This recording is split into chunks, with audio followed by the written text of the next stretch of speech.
Hey, sis.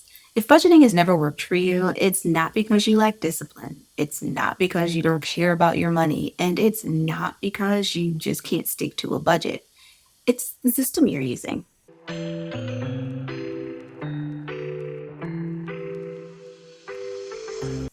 I'm Ebony Burns, certified financial educator and money coach, and I help women rebuild their financial lives after divorce. And today, we're going to be talking about why traditional budgets often fail after divorce, especially for women who are coming out of survival mode, and what actually works instead. Because once you forgive yourself, the next step isn't punishment, it's support.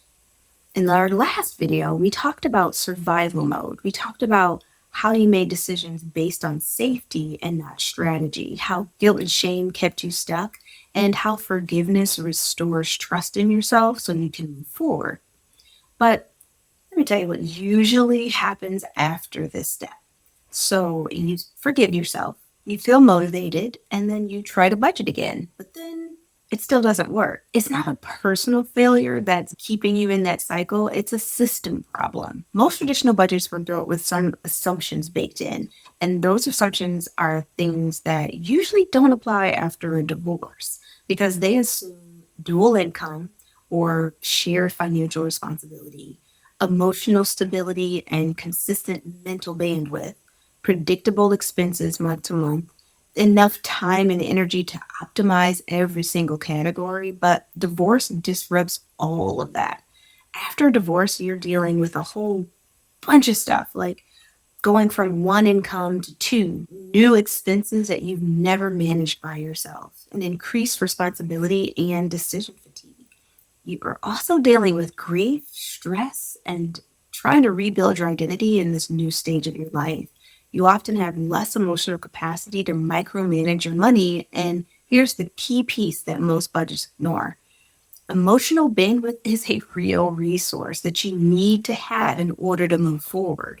So, if a system requires perfection when your life is in transition, it will always feel like failure, even when you're doing your best. So the problem with restriction is that traditional budgets rely on it. Those budgets say, cut this, and don't spend that, and try harder next month, and stick to the plan no matter what. But remember what we talked about in that forgiveness video. Restriction and emotional recovery just do not mix. So here's the real life cycle that happens for most people. You restrict your spending, something emotional happens like stress, loneliness, exhaustion.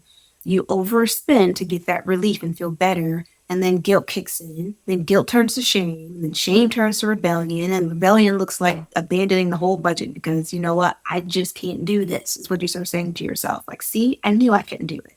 But what's really happening is this: restriction is creating the shame punishment cycle that you're trying to like heal yourself from. And punishment doesn't create discipline, it creates burnout. When every deviation from your budget feels like a moral failure, you're going to stop checking your accounts. You're going to avoid your numbers. You're going to disconnect from your plan. You're going to lose trust in yourself again, which is what we're trying to rebuild.